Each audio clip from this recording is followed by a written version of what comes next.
3 COVID-19 vaccines that could save your life. COVID-19 has been around since November of 2019, but only started hitting other countries internationally since February of 2020. Currently, there's a race to see who can create the best vaccine in the least amount of time. There are 3 major companies who have developed a solid vaccine. In this video, we'll tell you some of the upsides and downsides of these vaccines. Be sure to like the video and subscribe for more content coming soon. Before talking about vaccines, let's provide a primer, as there is a lot of misinformation about vaccines and their effectiveness. So what exactly is a vaccine? A vaccine is a biological agent crafted in a lab that sends up warning signals in your body's immune system. It is essentially a neutered or watered-down version of the deadlier disease it is trying to prevent. However, the human immune system still sees it as a threat. It develops antibodies to fight the biological agent present in the vaccine. These antibodies are what make a vaccine so effective. Once you've been vaccinated, the immune system is what keeps you healthy in the future, as the antibodies that are made will be remembered by your body until you die. That being said, there are a few limitations to what a vaccine can do. If you're already fighting a disease or have recovered from it, a vaccine won't do much to help you. Your immune system is already at work, and introducing a vaccine to the body will not help in any significant way. The other way a vaccine can be ineffective is if the disease it is trying to replicate has mutated. This is the case with the flu virus. Every fall, scientists urge you to receive a flu vaccine. However, this may not be effective as scientists are trying to predict the mutations that the flu will make in the fall. While it may not keep you 100% safe from the flu that year, the more people who receive the vaccine there are, the better everyone's immune system will be, and there will be fewer overall deaths. So it's still a good idea to get flu shots if you are able. This is the worry with the COVID vaccine. As a novel virus, it's still relatively new to us, and scientists haven't had a lot of time to figure it out fully. While vaccine trials have proven to be effective, chances are good that ongoing development will have to happen in order to keep up with the mutating virus in the future. With all that said, let's look at some of the most promising vaccines on the horizon. Pfizer vaccine. As one of the most recent vaccines, Pfizer is in phase 3 of its clinical trial testing, and its vaccine has proven to be 90% effective.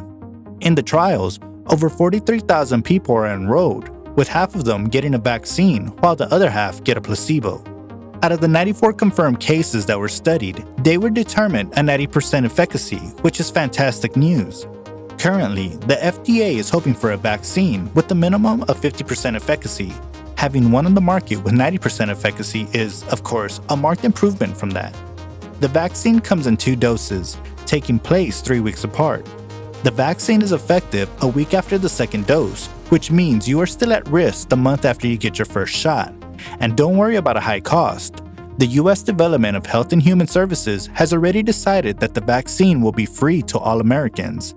Pfizer hopes to develop 50 million doses of the vaccine by the end of 2020 and over 1.3 billion doses by the end of 2021.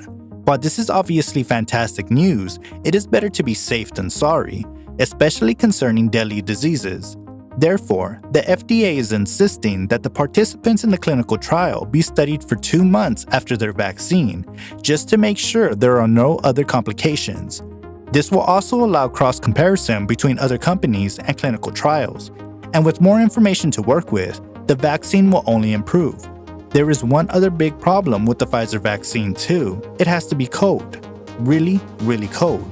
In order to remain effective, it has to remain at -100 degrees Fahrenheit. This can cause issues with delivery and administration times. It may be difficult for hospitals to give out all the vaccines in a shipment before the vaccine warms up and is unusable. Pfizer is trying to work out solutions to this problem, but regardless, a vaccine on a time crunch is far better than no vaccine at all.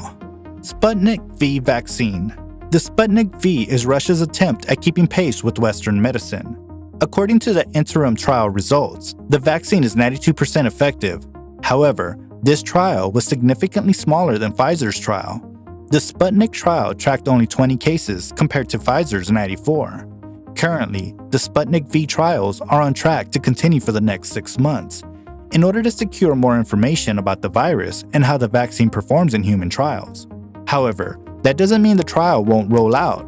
Russia plans to distribute this version of the vaccine in the next few weeks to over 1.5 million people. Scientists have raised concerns over this, claiming that this is no space race. It is a competition to see who can get the vaccine out the fastest. It's much better to make sure the vaccine works before distributing it. Currently, Russia's small trial is not conclusive enough for many professionals to warrant rolling it out to the public. The Sputnik V vaccine works similar to Pfizer's, in that it requires 2 doses and 28 days to become effective. Some participants in the trial have claimed mild symptoms, such as lingering pain in the injection site, fatigue, headache, and more. As one of the top 5 countries with the highest case numbers, it's imperative that they find a solution to the COVID problem, but rushing things might not be the best way. What do you think about this method? Let us know in the comments. Moderna vaccine. Perhaps the most promising, Moderna's vaccine promises a 94.5% success rate, the highest out of the 3. It utilizes messenger RNA, or mRNA, which instructs cells to produce different substances to function. You have mRNA in your body. It's what allows you to function by synthesizing the proteins your body needs. It essentially translates your genetic code, DNA, to your cells. The Moderna vaccine uses mRNA to communicate to cells to make a modified coronavirus protein, which is what prompts the immune response capable of fending off COVID-19. This is much different than other prior vaccines, which simply use a biological agent or a modified version of the virus. Moderna's vaccine is also faster to manufacture, which allowed them to start trials earlier. mRNA itself is good at adaptation, meaning it can keep up with virus mutation. Their trial had 95 confirmed cases, and out of the 11 severe cases, all of them received a placebo, which further suggests that this vaccine really works. However, this is uncharted territory, and side effects could be devastating. This vaccine also requires cold storage, but at a significantly easier -4 degrees Fahrenheit compared to Pfizer's -100 degrees Fahrenheit. Hopefully this vaccine and the mRNA method will allow for other speedy responses to virus outbreaks in the future. Thanks for watching our video. Looking for more? Check out this playlist. Be sure to subscribe and turn on notifications so that you don't miss any more videos by us. Which vaccine are you most excited about? Leave a comment down below. Keep an eye out for more great videos coming soon, and we'll see you in the next one.